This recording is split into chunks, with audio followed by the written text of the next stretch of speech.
Mabuhay Pilipinas! Maligayang pagbabalik dito sa aking channel, pero kung bago ka lang, pasuyo ng like and subscribe. Salamat agad. Kabayan, update lamang po tayo dito sa binabantayan nating Bagyong Christine ngayong hapon. Kabayan, ito po ay namataan na po sa layong 155 km east of Kasiguran, Aurora.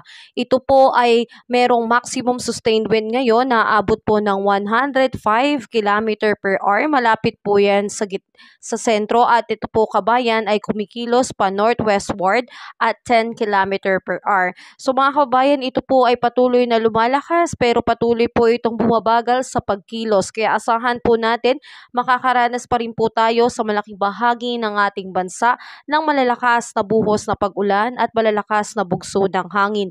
Dahil dyan kabayan, ngayong hapon, nasa signal number 2 pa rin po ang aking mga lugar na babanggitin.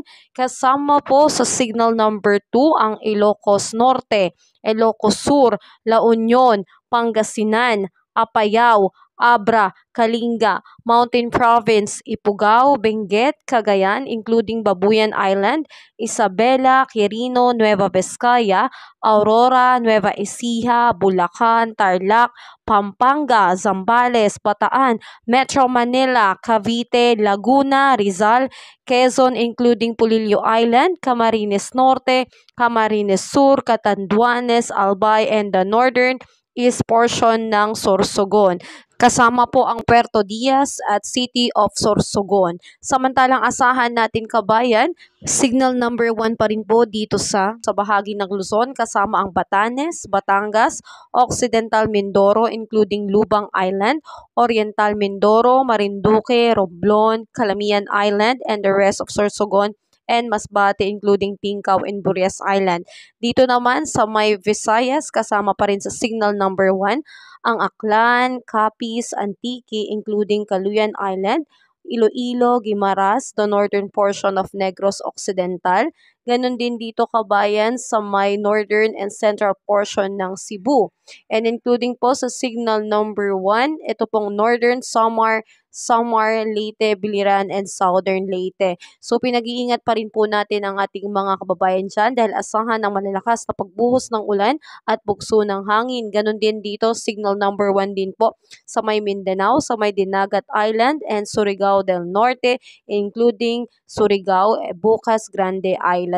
So mga kababayan, ingat tayo dyan dahil asahan na ito ay magpapatuloy within 38 hours po na merong 39 to 61 km per hour po ang posibleng maging bilis at bugso ng hangin dyan na aasahan natin kabayan.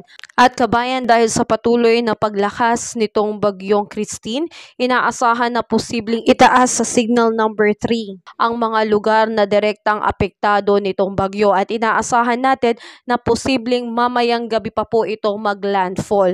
So kabayan, kapag naglandfall po ito po ay tatawagin natin or nasa category na po ito na severe tropical storm, at na meron na pong maximum sustained wind na aabot na po ng 95 km per hour, and inaasahan po natin yan by 11 p.m. Ito po ay nasa vicinity na po ng Divilacan, Isabela. At ina-expect natin kabayan hanggang sa Sabado, ito po ay magpapatuloy na malakas sa kategoring severe tropical storm, and inaasahan natin na unti-unti po itong ihina hanggang lumabas na po ng Philippine Area of Responsibility by October 28. Yan po sa ngayon ang forecast, pero posible pa po itong magbago. Depende po kung mabibilis o kaya babagal ang kilos nitong Bagyong Christine. Sa ngayon kabayan, meron pa tayong isang kinakabahala dahil hindi pa man po tuluyang naglalandfall ang Bagyong Christine, ay meron naman po tayong binabantayan na sama ng panahon sa labas ng Philippine Area of Responsibility, na kung ito ay patuloy na lalakas,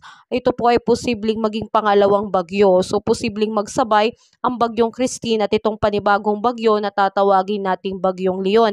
Kaya patuloy natin isama sa ating panalangin kabayan na sana ito po ay malusaw at wag po tuluyang maging bagyo, dahil ang lakas na po ng Bagyong Christine, ano na po ang mangyayari sa atin kung magsasanib pwersa pa o magsasabay pa itong Bagyong Christine at Bagyong Leon. Kawawa naman po ang ating mga mamamayan, lalo na po dito sa ilang bahagi ng ating bansa, particular na sa Albay, na talaga naman pong halos lamunin na po ng baha ang kanilang kabayanan, at marami na po sa kanila ang nagpapares rescue sa kasalukuyan. Kaya tayo pong mga nasa maayos na kalagayan at hindi po gaanong apektado nitong bagyo, patuloy nating ipanalangin ang ating mga kapatid dyan na naapektuhan nitong bagyo dahil hindi po biro ang kanilang pinagdaraanan. At wag po nating gawing katuwaan ang mga ganitong senaryo dahil hindi po ito mabuti. So ingat pa po tayo kabayan at patuloy ko po kayong i-update sa mga susunod pang pagbabago or latest update dito sa Bagyong Christine. Sa ngayon kabayan, meron na po ulit tayong binabantayan na banta ng panahon sa labas ng Philippine Area of Responsibility. San talaga ay hindi magsabay itong Bagyong Christine at itong tinataya nating posibleng maging Bagyong Leon. So patuloy ko po kayong i-update kabayan. Have a safe day po sa lahat. Keep safe kabayan. Kabayan, kung nakatulong sa iyo ang video na to, pasuyo naman ng like and subscribe at pahit na rin po ng notification bell para updated ka sa mga susunod ko pang weather update. Salamat, ingat, God bless po sa lahat.